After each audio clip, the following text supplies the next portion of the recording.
Well, welcome back to the channel. Today I am sans coffee because I decided to make this video after I'd already had my coffee and I'm not ready for a second cup yet. So, you know, sometimes you just have to throw caution to the wind and do something totally new. You've probably heard me mention before, if you've been around my channel very long, listening to a podcast called Photography Daily. Photography Daily is put out by Neale James from the UK, and it is an interesting podcast because in it he combines going out for a photo walk and taking pictures along the way and reading letters or emails from people who are writing in about the podcast, and then he does an interview with at least one photographer to talk about what they do, why they do it, how they go about making certain things, what their history is. It's very relaxing. It's kind of a slow-moving podcast. He used to be a radio DJ, and so he's got this wonderful voice for podcasts. And the interviews are always extremely interesting, even though 90% of the time I have no idea who he's talking to. As soon as he's done, I immediately want to go out and find out who they are, and if they have something on Instagram or a YouTube channel, I immediately subscribe. In that also he does now on Monday, that comes out every Friday, on Mondays they do a photography challenge, and recently they did a challenge that I thought was really interesting, but I just didn't have the time to do it then. And so I've taken the last week and a half or so kind of on and off to do this challenge. And I did it with my Canon M50, and I did that on purpose. It's a small camera. I can easily just throw it in the car, take it with me, take it out, take pictures anywhere. I added the Brighton 35mm lens, so I have a prime lens on here, this on an APS-C camera. This is the 50mm equivalent. And the challenge was to use your digital camera like it used to be a film camera. Now, I used to have a 35mm film camera. It got stolen out of my car one day at the grocery store because I failed to lock my car up and it was just gone. And I love that camera, even though I had absolutely no idea at the time how to take pictures with it. All of my pictures were crap. But I really enjoyed just picking up the camera and taking pictures. And so when I came back into photography a few years ago, I'm always reminded of that camera. So the idea is to take pictures like it is a film camera. So this is what I did. I immediately changed from RAW to a large JPEG file. I changed my portrait style to black and white so that the black and white is baked into the image when it comes out of the camera, and I don't have the option. Do I want this in color? Do I want this in black and white? Everything was shot as if I had black and white film in the camera. And the other thing was I closed the live view. So the only way to see the picture was to look through the viewfinder. And after I took the picture, I refused to open the live view and look at what I had taken. I have no idea if these pictures turned out or not. Now, one of the things that came with this type of challenge was learning a little bit about my camera that I didn't know before because I was lazy. And anybody who knows me for any length of time knows that I'm incredibly lazy. And so when I needed to change because I was shooting in shutter priority, and the reason I chose shutter priority is because this lens doesn't register the aperture electronically in the camera. You have to set the aperture on this inside ring. And so I have no idea what aperture I shot these pictures in, but I can tell you that they are either an aperture of f8 or an aperture of f1.7, which is wide open for this lens. And then I changed the and because this doesn't do automatic focus, Then the outside ring gives you focus, and I've got the focus peaking on inside the viewfinder so that I see shades of red appear on anything that's in focus. And so in doing that, then when I look through the viewfinder, I can see that my minimum, my automatic shutter speed is set to 1/125th of a second, and my ISO is set to auto, just to kind of help me out a little bit.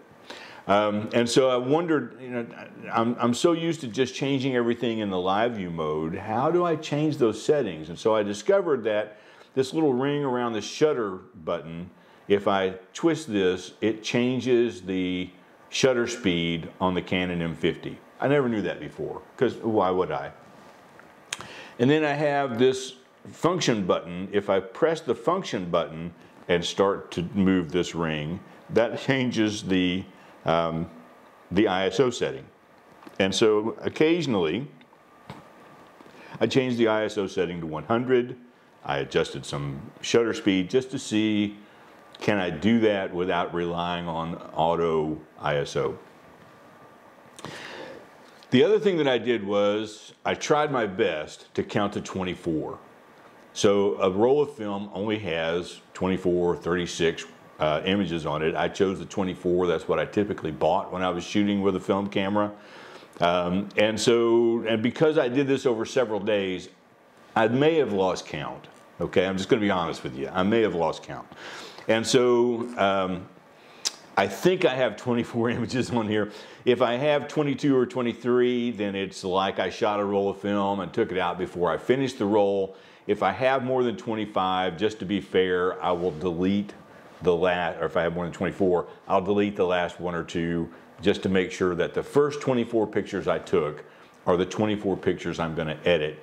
And I want to do that live. I've not looked at these pictures. I have no idea what they look like. The card is still in the camera. The back is still closed. And you and I will look at these 24 pictures together. I'll do a quick edit on a few just to see what I want to keep. You'll kind of see my process as I go through the images. Hopefully we can select the ones I want to keep fairly quickly so I don't take too much of your time.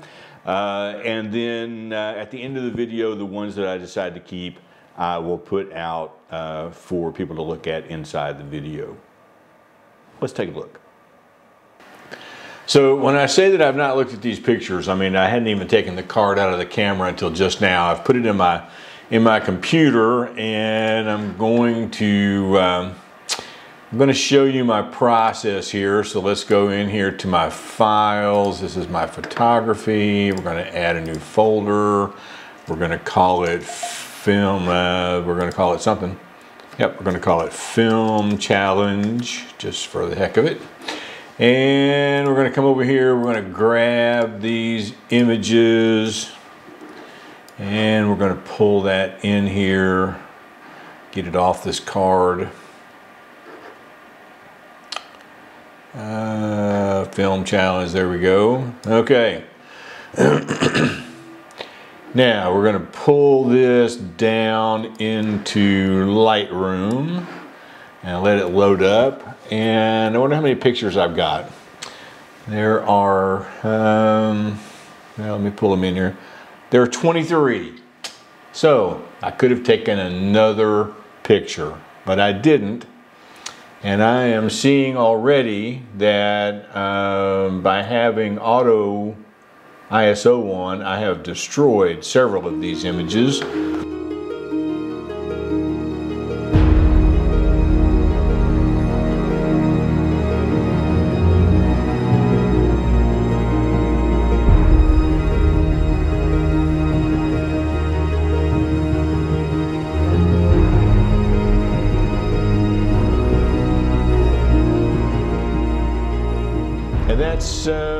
That's typical for me with film cameras. I don't know that there's any way to bring these images back. They all look absolutely awful. All right, so let's go into, let's make it a new collection set. We're going to call it Film challenge inside 2022, and then we're going to do another collection called Full Shoot, and we're going to put that inside the film challenge and create. Okay, now, whoops, let's go back here. So you can see automatically that I should have set my ISO to 100. So I'm just going to quickly go through. All of these are just, that one's not, but most of these are just way, I don't even know what that was. I don't even remember. Oh, it was a sunflower. It was a close-up of a sunflower. That one might be salvageable. That one's salvageable. That one's definitely salvageable. Okay, and I don't know if I can pull the shadows out of that or not. That one's going to be okay. And again, not good, not good, not good, really not good, and exceptionally not good. I might be able to save that one. Don't even know what that was. Man, what did I do? Okay, so we're going to try our best to salvage a few of these photos. And hey, I got one sharp one in here that is exposed properly. All right, so let's see if I can save any of these. So you can see this is way overexposed. So let's just let's take highlights and shadows and whites and blacks. No, I'm going to pull this down. I'm not sure I can salvage this at all. I'm going to bring the whites down. I'm going to bring the blacks. See, this is the problem. I could do an incredible amount of work with this if I had this in a raw image, but I don't. I have it in a JPEG that is already, it's already baked in the black and white, the exposure, the lights, the shadows, everything else. So the amount of editing that you can do is really pretty limited. I am going to try one thing while I have this image still up. I'm going to go in here and I'm going to open Photoshop, and I'll be right back. All right, so I have the image pulled into Photoshop, and this is what I'm going to do. I'm going to come over here and I am going to create a new layer, and then I am going to do a blend on these to see if I can, see, that might work right there. Let's see about that. I wonder, well, I like that even better. Linear burn, no. I'm gonna do a color burn, I think. And then I'm going to merge down these layers, and then I'm going to save it. Now, this is all stuff that you could do in a darkroom through dodge and burning. And so I really haven't done anything that would be considered illegal to the challenge.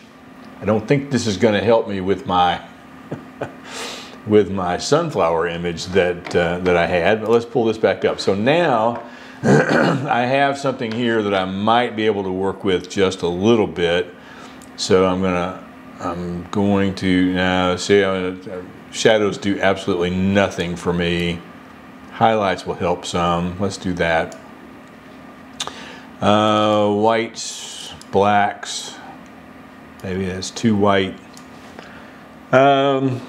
So I might be able to use that image. So I'm going to, typically when I take an image that I'm going to think about, I will hit the P key to flag it as a pick, and then move on quickly. So this is another one of those where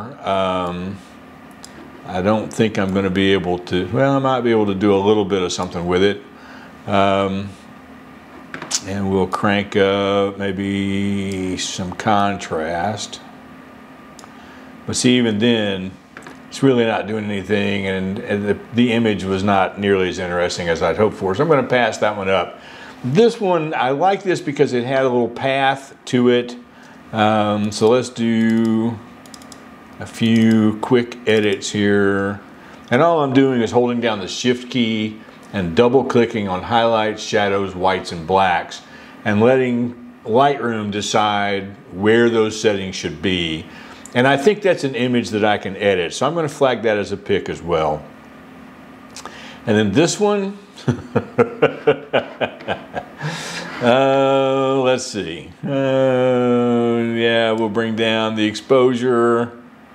It's never going to work, but let me just try it in Photoshop just to see if doing another burn would help me out any. But I'm not feeling it. You know, this is the part of real photography, because in ordinary circumstances I would never show anybody these mistakes. So let's do this, and then let's go back down here to multiply. No, none of that's going to work. Okay.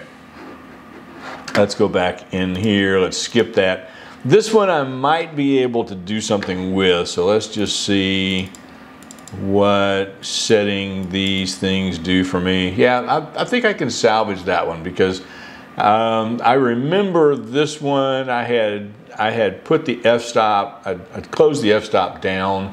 I don't remember if it was 1.7, but it might have been, because I was concentrating on this one flower right here in the front. So I'm going to flag that as a pick, and we'll work on that later. This, I found this driving home. I've been passing this every day for a while now. This is a hotel that closed down. It looks like they may have started doing reconstruction on it and then just stopped. So I stopped and got this sign, and I was trying to get the sign and the light post. I'm going to flag it, see what I can do with it. I don't know if I'll be able to keep it or not. This one I know I can keep. I'm going to flag that one. This one I was just trying to get the light against the clouds. And so one of the things that I want to do, obviously, is see about straightening that up. It's not going to let me straighten it up, so let's do a guided line here to see if I can straighten it at all. That's not bad. So by doing that, then of course I need to crop it quite a bit. I'm going to crop everything probably 4x5, so let's just get that there. I'm going to crop it just a little more to get the top of that house out of it. And then I'll come back and I'll finish this one up later and see if it shows up at the end of the video, you'll know I was able to salvage it. This one I was really hoping that I might be able to get this bridge across the water and all of that, but I knew that I was having trouble with the shadows. But if I open the shadows up, I can salvage this image. So I'm gonna pick that one. This is near my house at Hamilton Place Mall, where they have closed down the Sticky Fingers, and it's supposed to be opened back up as something else. They have been supposedly working on getting it fixed inside, but they stopped working on it a long time ago. So I'm going to flag that one because I think I can fix that one okay. This one, I don't know. Okay, maybe. I'm going to flag it. This one, I hate that this one was so overexposed, because this is, whoops, that's not what I want. This is a statue at the Statue Park in Chattanooga, and I don't think I can salvage that. I know I can't salvage the sky, so I'm not going to flag it. This was another sculpture there, and it's totally destroyed. This one, is a blue wall. Let's see if I can fix. I have to do guided again. This is a blue wall with some blocks out of it. And let's see if I can maybe line it back up again. I was trying to get the light and shadow with the blocks that are protruding. And I might be able to do something with that. So I'm going to flag that one as well. This one, I don't know. Let's see what bringing the exposure does. No, this was a portrait painted on a wall, and I've totally ruined it. It's not going to work. There's something about bicycles, but I don't think that I can do anything with this because of the way the light is done. I'm not going to worry with that one. No. Okay, maybe. Let's see. I might be able to make that work. I was just trying to get the graffiti, the mural on the wall across the street, so that might work. This is not really, not even in focus, so I'm not going to worry with that one. This one, I've taken this picture before to try to do something with the light and shadow here, but again, it's not in focus. I mean, it's not sharp, I should say. I'm not going to worry with it. And again, also not sharp. And I'm really surprised about that. I really am. Let's see about straightening this just a little bit. It's just really soft, and I'm not going to bother with that. Just like this one is really soft. And I'm pretty sure I was shooting this at f8, and my camera was showing me that everything was in focus, but you know, sometimes with these cheap lenses, you just don't really know what you're going to get. This one obviously worked, so I'm going to flag that. So you can kind of see that if I were to go do this challenge again, one of the things that I would do is I would set my exposure to, I'd set my ISO to 100 and then worry about going between 100 to maybe 400 just to make sure I don't get too much light in. And you know, I mean, some of these shots were, let's see. So, see, this doesn't give me any information at all on this picture. It doesn't give me shutter speed, and that's because of this particular lens not talking electronically to the camera body. So I don't know if some of this is because it was stuck at 1/25th of a second, and it should have been shooting at like 1/4000th of a second. But this is a challenge that I will do again because I'm not happy at all with the results of this one. But it does tell me that when I am limiting myself, I mean, if I had checked these images in the viewfinder or in the catalog on the camera, I would have known, hey, that's so out of focus, I need to do it again. I need to take that picture over. But when you're shooting film, you don't know what you have until you take that film out of the camera. And that's what the purpose of this particular exercise was. What am I going to get when I open this up? And what I got was a can of nothing, to be quite honest. But the few pictures that I do have here, if I can salvage them any at all, I will throw them up here. And then sometime again in the future, I'll do this again. And I'll do it differently so that I can see if I can learn how to control my camera better without depending so much on my camera controlling itself. That's really what this is about. So here are the images, whatever they're worth, and I hope you all have enjoyed my immense failure.